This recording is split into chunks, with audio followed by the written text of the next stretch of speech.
Saudara-saudariku yang dikasihi Tuhan, Shalom, salam damai sejahtera untuk Anda semua. Dan selamat bertemu kembali dalam Renungan Harian Katolik.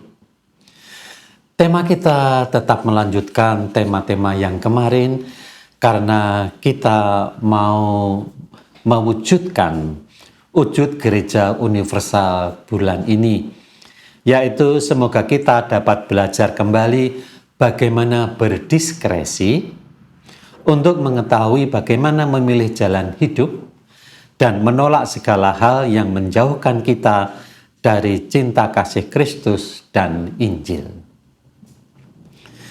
Diskresi adalah kebebasan bertindak atau mengambil keputusan untuk mengatasi masalah konkret, terutama ketika peraturan, hukum, atau etika tidak mengatur dengan lengkap, apalagi ketika terjadi kemandekan dalam bertindak demi kebaikan.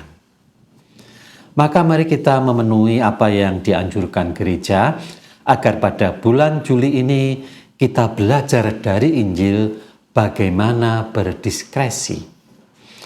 Maka saya baca lengkap Injil hari ini, yaitu dari Injil Matius bab 11 ayat 20 sampai dengan 24. Lalu Yesus mulai mengecam kota-kota yang tidak bertobat, sekalipun di situ ia paling banyak melakukan mujizat-mujizatnya. Celakalah engkau Korazim, celakalah engkau Betsaida, karena jika di Tirus dan di Sidon terjadi mujizat-mujizat yang telah terjadi di tengah-tengah kamu, sudah lama mereka bertobat dan berkabung. Tetapi aku berkata kepadamu, pada hari penghakiman tanggungan Tirus dan Sidon akan lebih ringan daripada tanggunganmu. Dan engkau Kapernaum, apakah engkau akan dinaikkan sampai ke langit? Tidak. Engkau akan diturunkan sampai ke dunia orang mati. Karena jika di Sodom terjadi mujizat-mujizat yang telah terjadi di tengah-tengah kamu, kota itu tentu masih berdiri sampai hari ini. Tetapi aku berkata kepadamu, pada hari penghakiman, tanggungan negeri Sodom akan lebih ringan daripada tanggunganmu. Mari kita belajar berdiskresi dari Injil hari ini. Ada subjek-subjek yang ada di dalam Injil, yaitu Yesus sendiri tentu saja, juga kota-kota yang dikecam oleh Yesus, Korazim, Betsaida, dan Kapernaum. Ada tujuan yang mau ditekankan oleh Yesus, yaitu adanya tanggungan yang harus diterima oleh warga-warga kota, yaitu tanggungan pada saat hari penghakiman. Dan ada sebuah tanggungan yang lebih rendah apabila ada sesuatu yang diputuskan berdasarkan diskresi dalam Injil hari ini. Kondisi yang ada hukum yang mengatakan bahwa Israel adalah umat pilihan Allah. Dalam hukum Taurat itu ada. Tetapi juga ada kondisi yang berlaku. Penduduk Korazim, penduduk Betsaida, Kapernaum adalah memang umat pilihan Allah. Maka mereka merasa aman sebagai bangsa yang terpilih.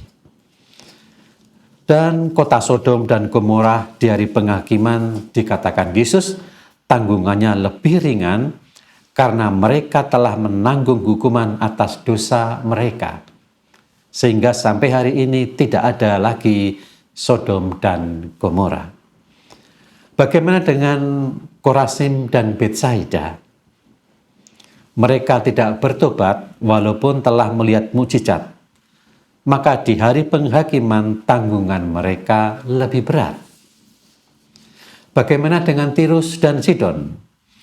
Mereka bertobat karena telah melihat mujizat di hari penghakiman, maka penghakiman mereka tanggungannya menjadi lebih ringan. Kalau demikian, apa relevansinya untuk kita? Arti pertobatan karena telah melihat mukjizat, hendaklah kita pahami seperti yang dikehendaki Tuhan. Melihat mukjizat yang terpenting bukan mukjizatnya, tetapi percaya akan tanda-tanda Immanuel ada di tengah-tengah mereka. Maka pertobatan Allah Yesus Kristus adalah pertobatan percaya akan Dia yang diutus Allah sebagai hakim. Maka apa arti makna mukjizat? Pemberian yang luar biasa karena kemurahan Tuhan itu harus kita pandang secara khusus. Yang pertama, mukjizat sebagai sebuah anggapan pemberian Tuhan yang besar itu harus menjadi jalan pertobatan. Semakin banyak kekayaan yang kita peroleh, justru disitulah ada jalan pertobatan untuk mencintai sesama. Semakin banyak rahmat yang diterima, disitulah ada jalan pertobatan untuk mengasihi sesama. Itulah jalan pertobatan.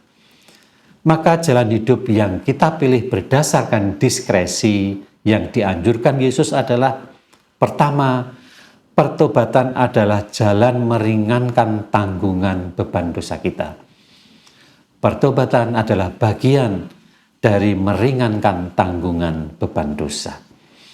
Maka semakin besar pemberian Tuhan, menjadi semakin lebar juga jalan pertobatan. Semakin kaya, semakin besar kasih kepada sesama, itulah jalan pertobatan. Dengan demikian, tanggungan beban kita menjadi ringan pada hari penghakiman. Shalom.